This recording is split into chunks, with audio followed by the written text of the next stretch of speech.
আর এবার আরজিকর কাণ্ডে রাজ্য মেডিকেল কাউন্সিলে বিক্ষোভ দেখালো চিকিৎসকরা, যেখানে তারা অভিযোগ করছেন যে সভাপতি সদস্যদের একাংশ জড়িত রয়েছেন এই ঘটনায়। রাজ্য মেডিকেল কাউন্সিলে বিক্ষোভ, ডেপুটেশন জয়েন্ট ডক্টরস ফোরামের।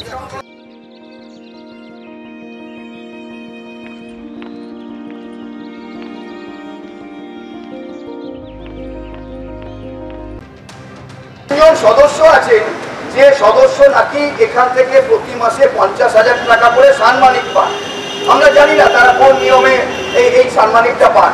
তাদের মধ্যে আবার কেউ কেউ নাকি আবার বিবেকের যাতনায় যন্ত্রণায় তারা নাকি মেডিকেল কাউন্সিল থেকে পদত্যাগ করতে চেয়েছেন। মানে এরকম অসংখ্য অনিয়ম এবং বেনিয়ম।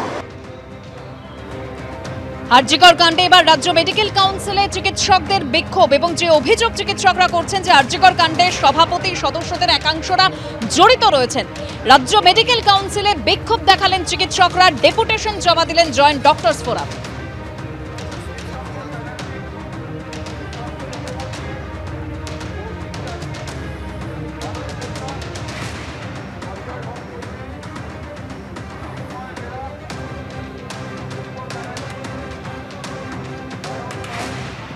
নির্যাতিতার ময়নাতদন্তকারী চিকিৎসক, যিনি আরজিকর মেডিকেলের ফরেন্সিক মেডিসিনের অধ্যাপক অপূর্ব বিশ্বাস, তাকে পরপর 3 দিন জিজ্ঞাসাবাদ করে সিবিআই।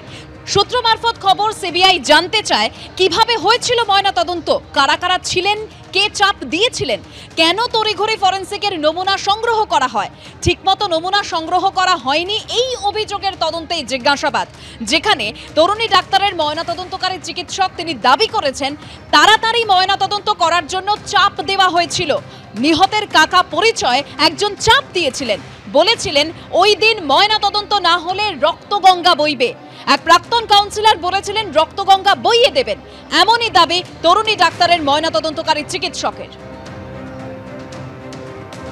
চিকিৎসক অপূর্ব বিশ্বাস তিনি কি বলেছিলেন শোনাবো। করার জন্য মেয়ের কাকা পরিচয় একজন ছিল, যে বলেছিল ওই দিনকে পোস্টমর্টম না হলে রক্তগঙ্গা বইয়ে দেবে। বাড়ির লোককে বলেছিল তাড়াতাড়ি করতে, পেপার আসাতে দেরি হওয়ার জন্য পোস্টমর্টম একটু দেরি হয়েছিল। বাড়ির লোক থেকে প্রেসার করা হয়েছিল ওই দিন পিএম না হলে রক্তগঙ্গা বয়ে যাবে। এক্স কাউন্সিলর বলে একজন কেউ ছিলেন, নাম বলতে পারবো না।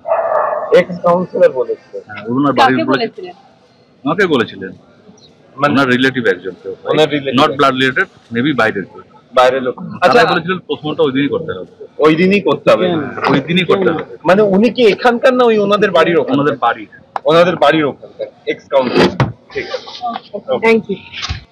আজ সিজিও কমপ্লেক্সে যান আরজিকর মেডিকেলের এমএসভিপি। 2 পিজিটিকে সঙ্গে নিয়ে আরজিকর মেডিকেলের এমএসভিপি সপ্তর্ষি চট্টোপাধ্যায় সিজিও কমপ্লেক্সে যান। বেশ কিছু নথি জমা দিতে এসেছি জানালেন সপ্তর্ষি চট্টোপাধ্যায়। আমি জাস্ট মানে coming out here for submitting some documents under investigation. বলে কি ডকুমেন্টস জাস্ট বলতে পারছি না,